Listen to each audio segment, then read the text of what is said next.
그런 점에서 볼 때 법의 법률 관계라는 그 논리 구조 자체가 이미 벌써 분배를 의미한다라고 이렇게 볼 수 있죠.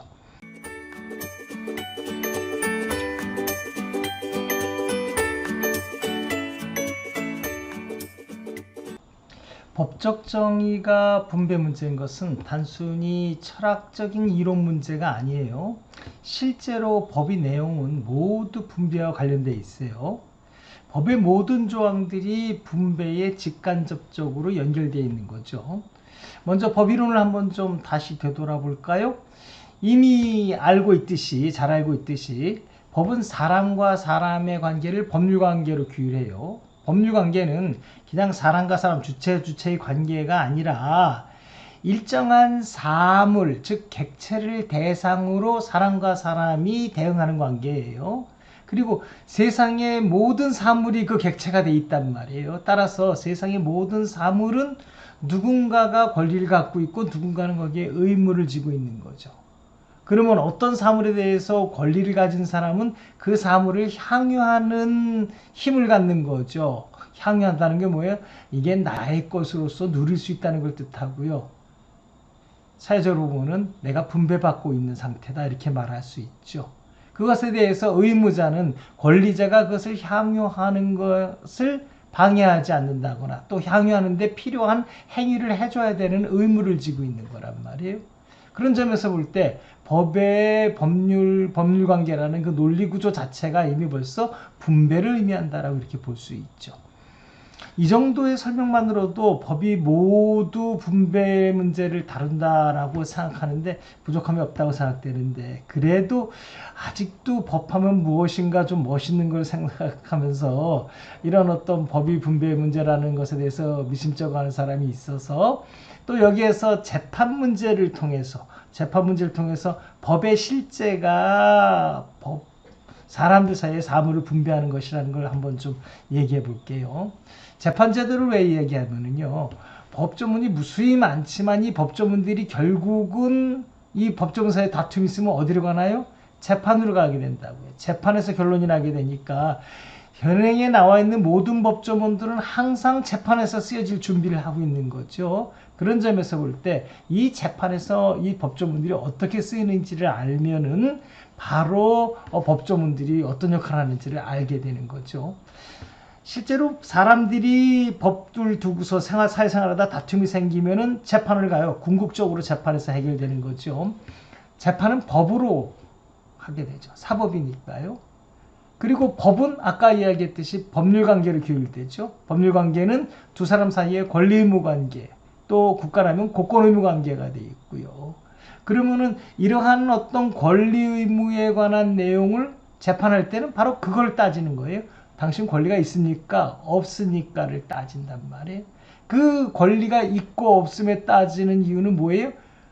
어떠한 사물, 객체를 두고 권리 의무가 대응되는 관계니까 결국 재판은 사물이 누구에게 기속되느냐, 원고에게 기속되는 게 맞느냐, 피고의 말이 맞느냐, 이거를 따지는 것이 재판이 된단 말이에요. 실제로 재판이 끝나면은 강제집행이 이루어져요.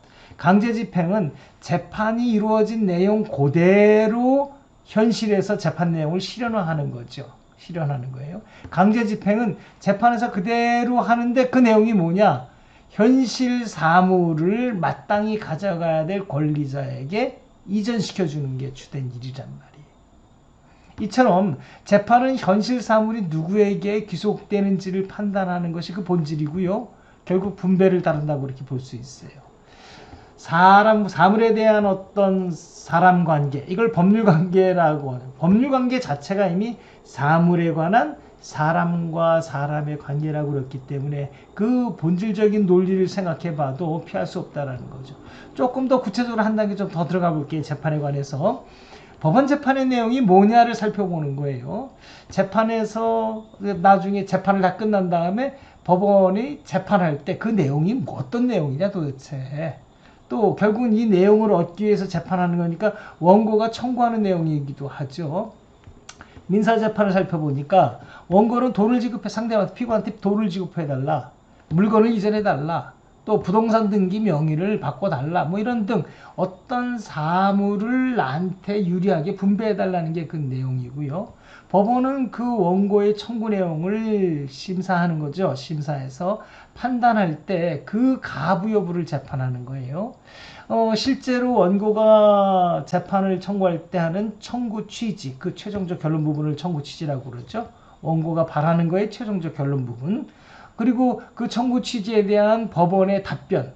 그러니까 재판을 한 뒤에 법원이 마지막으로 재판하는 최종적 결론 부분을 주문이라고 그러는데 그 예시가 다음과 같아요. 한번 쭉 읽어볼게요. 이거 보면서 뭘 생각하냐면은 대상이 뭐냐? 그리고 대상을 어떻게 해달라는 거냐? 그 내용을 한번 쭉 보시면서 생각하면 훨씬 더 유리할 수 있습니다. 한번 볼까요?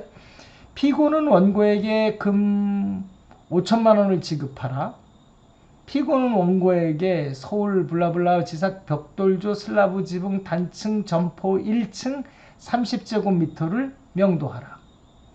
피고는 원고에게 제작회사 무슨 회사 고유번호 뭐뭐뭐 소재지 뭐 어디 어느 주소에 있는 IC 선반 1개를 인도하라. 피고는 서울 무슨 구 어디에 있는 대 100제곱미터에 출입해서는 안 된다. 피고는 원고에게 서울 블라블라블라 대 500제곱미터에 관하여 2019년 3월 1일 매매를 원인으로 한 소유권 이전 등기 절차를 이행하라. 이렇게 돼 있단 말이에요. 이들 청구 취지 또는 주문의 내용을 잘 보면은 어떤 사물을 대상으로 하고 있어요.